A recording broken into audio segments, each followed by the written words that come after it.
Yeah, look at that. You can see the butterflies flitting about, every blade of grass, the flowers there. Even just like the textures on all of the decaying architecture there, it all just looks so, so good. Welcome back to PlayStation Underground. What a privilege it is to be sitting here at Bluepoint Games in Austin, Texas. I'm joined by Marco Thrush, the president of the company. Hi. Hey. And Peter Dalton, technical director on Shadow of the Colossus for PS4. Hello. Hey, thanks for being here, guys. Well, rather, thank you for letting us be here. This is quite a change for PlayStation Underground to be recording on location here. Super excited to be seeing Shadow of the Colossus. You can see already that this game just looks absolutely stunning. Such an upgrade from the PS2 version and the more recent PS3 version. Marco, I'd like to start by talking to you just about the project and kind of how far the company has come. What's it like now working on this massive overhaul, this new version rebuilt from the ground up for PS4? It's a great opportunity. We're finally, over the different projects we've done over the years, finally grown to the point where we can finally take a project of this kind of scope on and actually do it justice. So it's really great. Cool. And I should mention that we have our pal Russell here sitting on the floor next to us. He can't be seen on the camera, but sorry, Randall.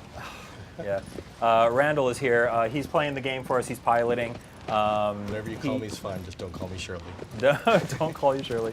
Look, I've had one day to get everybody's name straight. I'm working on it. Randall is here, and he's driving. He is the producer on the project, and I got that right? Yeah, oh yeah. Okay, great. Nailed it. So yeah, and we had some great chats earlier.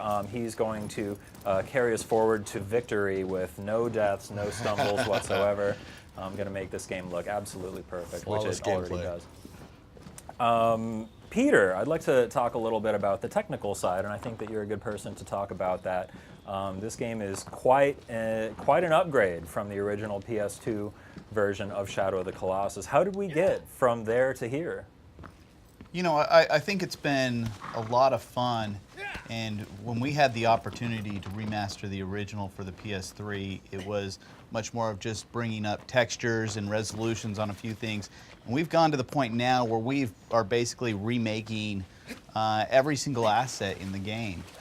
You look at the geometry and the detail that we've added to the environments and the atmosphere. It's a completely re-envisioning. It's trying to stay true to the original remaster of the game. From character animations to the physics to the water simulations to the particle systems. Yeah, look at that. You can see the butterflies flitting about, every blade of grass, the flowers there. Even just like the textures on all of the decaying architecture there, it all just looks so, so good. See the waterfalls up there. Man, this looks incredible. So I think we're headed off to find one of the Colossi. Which one are we headed to right now? We're headed to Colossus 8. Colossus 8. So we're a ways. What's this? About halfway through the game now. Exactly. Yep.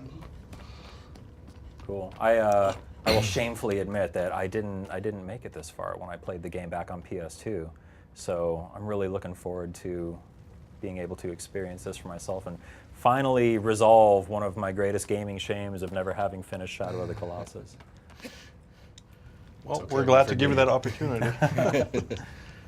So we see Wander climbing these pillars here. I remember hearing that the controls have been updated here. Marco, can you tell us a little bit about that? Yeah, so we offer multiple control schemes. We offer the original control scheme for the original player, and that matches the PS2 and PS3 version. And we have a new one, which we consider to be better suited to new players that have never played any of the original games before. It's more traditional button mappings. In addition to that, all of the modes also received additional improvements to behavior of mounting aggro. I mean, there are so many small details you could list. I mean, Peter, like, what do you think are some of the most obvious ones? Bow aiming. When you shine the sword on your light, making sure camera orientation and such are taken into consideration. Just minor touches and tweaks that the original didn't possess, but just makes the game feel a little more fluid as a player.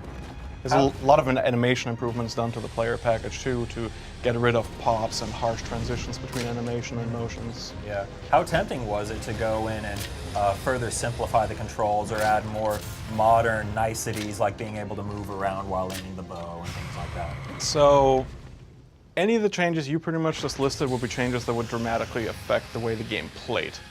Our intent was never to change the way the game played. We didn't want to affect the difficulty of the game.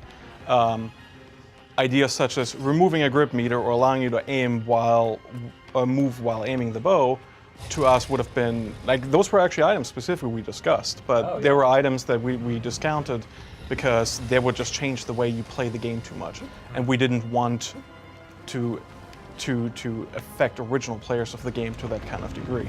We wanted to maintain the original intent of the game.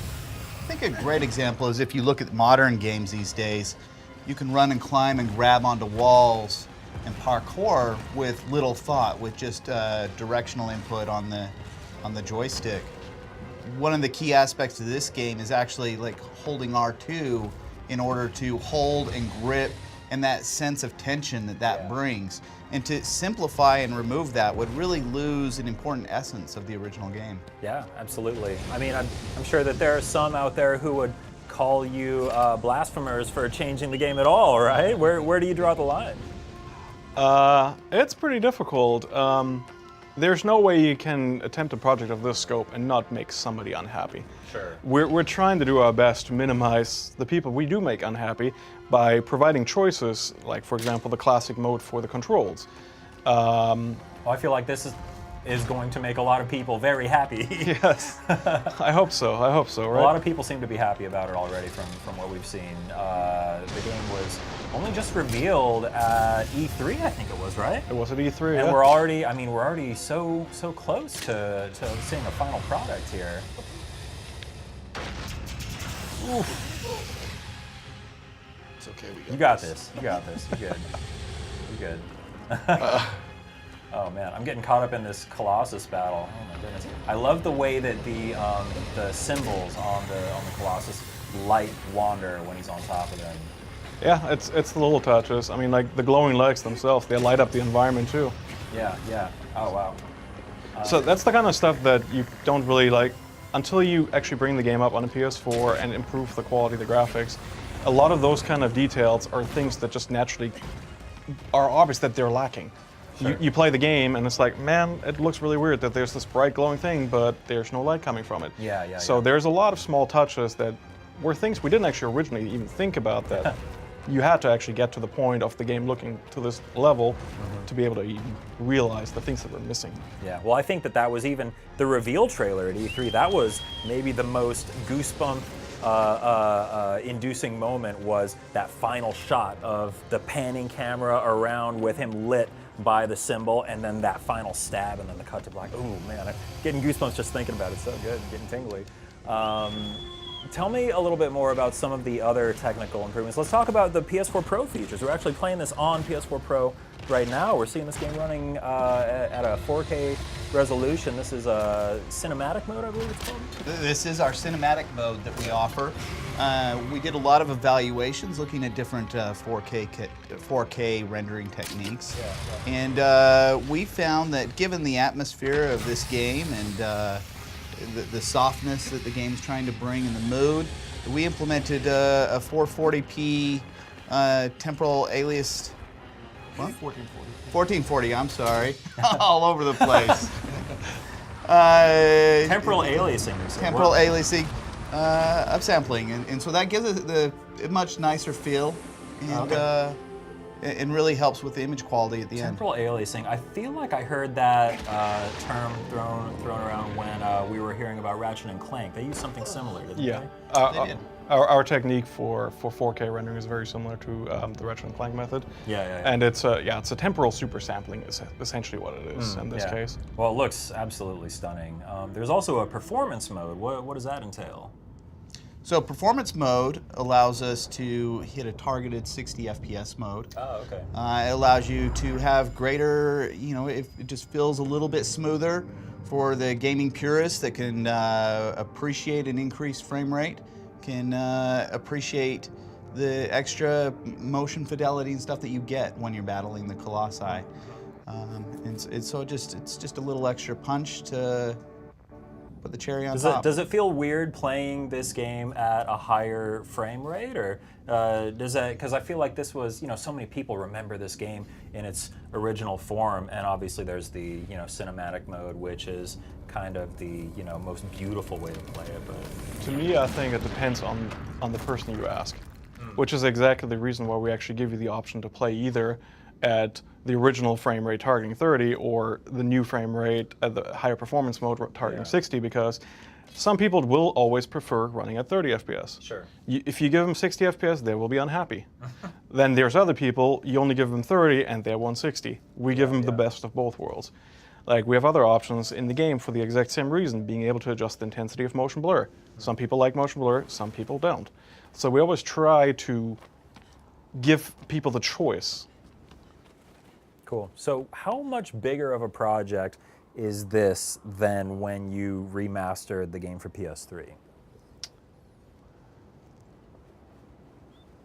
Lots of thinking happening here. It's a completely different exponential scale. Yes.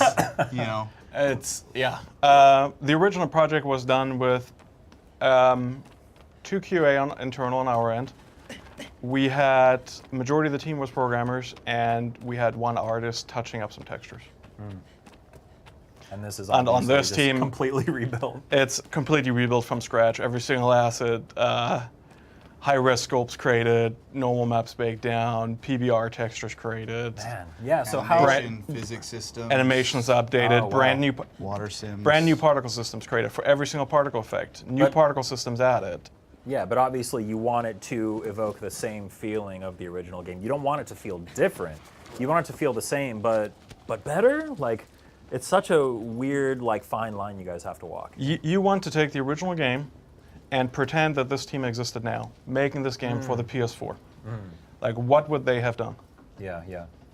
I think at the same time, when people play the original, that you have this nostalgia and you have these memories, and your mind is filled in the gaps. When you look at a PS2 game and you're playing it, just because they've got a flat plane, you assume that, well, this is where the grass area is. Oh, yeah. Here's the hillside, and your mind sort of pieces it together.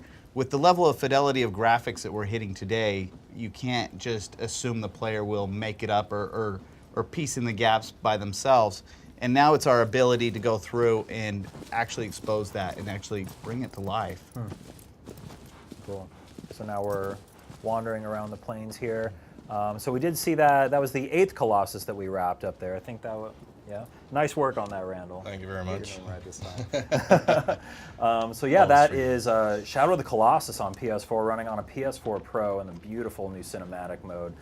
Marco, Randall, Peter, thank you guys so much for joining us. Is there anything else that you wanted to say to the fans leading up to the launch of Shadow of the Colossus? Go ahead. I hope you enjoy the blood and tears and sweat we put into this game. We're huge fans of the game ourselves. We hope you appreciate what we try to do for you to maintain this game for the new generations. Awesome. Cool. Well, thank you guys so much. I'm so excited to play this for myself. Thank you for tuning into PlayStation Underground, and we'll see you next time.